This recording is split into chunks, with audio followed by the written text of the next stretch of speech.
오늘 말씀은 마태복음 5장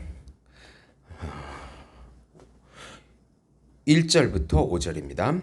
예수께서 무리를 보시고 산에 올라가 앉으시니 제자들이 나온지라 입을 열어 가르쳐 이르시되 심령이 가난한 자는 복이 있나니 천국이 그들의 것이며 애통하는 자는 복이 있나니 그들이 위로를 받을 것이며 온유한 자는 복이 있나니 그들이 땅을 기업으로 받을 것이며 아멘. 온유한 자라는 제목으로 은혜를 나누고자 합니다. 사랑하는 성도 여러분, 마태복음 5장, 6장, 7장을 산상수훈이라고 합니다. 산상에서 예수님께서 제자들에게 설교해 주신 내용이라는 뜻입니다. 그 중에서 특별히 5장 1절부터 12절까지를 팔복이라고 하는데, 이 팔복의 모습은 예수님의 모습이면서 예수님을 품고 있는, 예수님을 믿고 예수님을 의지하고 예수님과 연합된 우리들의 모습을 보여주고 있습니다. 이 팔복은 세상이 말하는 기복과는 달리 예수님의 모습과 또 우리 신자의 모습을 볼 수 있는 내용인 것입니다. 제가 지난 주간에 일본에 갔다 왔는데 온통 800만 개의 우상들이 있습니다. 기복이라고 하는 것은 자신을 위해서 신을 만들어내는 것을 의미합니다. 모든 것들에 공부를 잘하고 싶은 사람은 공부 잘하는 신이 있는 신사에 가가지고 그 신에게 복을 비는 것입니다. 그런 신들이 800만 개가 있으니 거의 범신론에 가깝다고 볼 수가 있겠습니다. 팔복은 이 세상의 기복과는 달리 하나님 나라의 백성들이 가지고 있는 그런 영적인 특징을 의미한다고 볼 수 있습니다. 하나님의 참 형상과 모양을 보여주는 복이요, 타락 전에 인류의 원형의 모습이고 예수님으로 회복된 인간의 모습이며, 또 마귀에게서 벗어나서 하나님의 참 백성이 마땅히 누려지고 맛볼 수 있는 그런 선한 복을 의미합니다. 이 팔복은 영원한 복이요, 하나님이 주신 복이요, 영원히 누려지는 복을 의미합니다. 참 제자만이 누릴 수 있는 복이라고 할 수 있겠습니다. 오늘은 5절인데요. 온유한 자는 복이 있나니 그들이 땅을 기업으로 받을 것이며, 예수님의 온유함으로 세상을 이기고 하나님의 나라를 누리자는 내용입니다. 우선 온유라고 하는 뜻은 게으르거나 자기 중심적인 삶이 아니고 하나님의 인도를 확신하는 겸손한 모습을 의미합니다. 예수님을 믿고 예수님과 연합이 되면 예수님의 참 형상과 모양이 우리 안에 새롭게 창조가 됩니다. 그 모습이 바로 팔복입니다. 인간의 성품이 아니고 성령의 성품입니다. 인간은 게으릅니다. 쉽게 포기하고 무기력에 빠집니다. 자기에게 관심을 두고 자기 자랑을 합니다. 하나님을 떠난 죄인의 특징은 자기중심적이며 자기 영광적이고 자기 지혜적이고 자기 욕망적인 모습을 가집니다. 자기 스스로 자기를 보호하려는 죄된 모습이 있습니다. 온유는 이런 모습이 아니고 온전히 하나님께 자기를 의탁하는 모습입니다. 인간의 조직이나 힘이나 지혜를 의존하지 않습니다. 하나님께서는 여리고성 전투에서 희한하게도 매일 한 바퀴씩 돌게 함으로 그 성이 무너지게 하셨습니다. 인간의 힘으로 하는 것이 아니라는 것을 보여주시는 것입니다. 아이성 전투에서는 그냥 나아가다가 그 조그만 성을 이기지 못합니다. 하나님의 힘과 지혜와 능력으로 영적 전투를 해나가야 한다는 것을 보여주고 있습니다. 하나님의 인도하심을 믿고 의탁할 때 나타나는 모습이 온유입니다. 모든 환경 속에 섭리하시는 하나님께 자신을 의탁하기에 모든 억울한 환경도 받아들입니다. 억울할 때 직접 보복하지 않습니다. 요셉은 너무나도 억울했지만 직접 보복하지 않았습니다.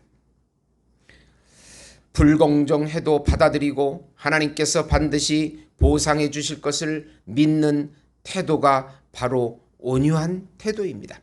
모세도 아론과 미리암이 구스 여인을 취한 모세를 비방하고 했을 때도 전혀 그들에 대해서 대적하지 않고 싸우지 않았습니다. 모세의 온유함이 차고 넘쳐서 하나님의 판단을 기다리게 한 것입니다.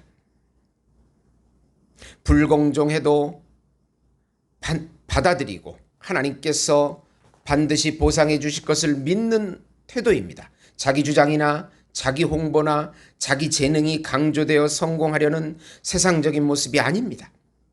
자기의 능력과 자질을 개발하는 것은 온유한 태도가 아닙니다. 자기 성공에도 크게 관심이 없고 우리 안에 계신 예수님을 나타내려는 태도가 바로 온유한 것입니다. 모세가 40년의 광야 기간을 통해서 온유를 배웁니다. 그리고 이스라엘 백성을 40년간 또 광야에서 온유를 배우게 하십니다. 우리 인생도 온유를 배우게 하는 인생의 광야 학교를 통하여 전적으로 자기애를 포기하고 오직 자기를 부인해서 하나님을 나타나게끔 하나님의 능력과 힘과 지혜와 권능이 우리를 통해서 나타나게끔 만들어 주시는 것입니다.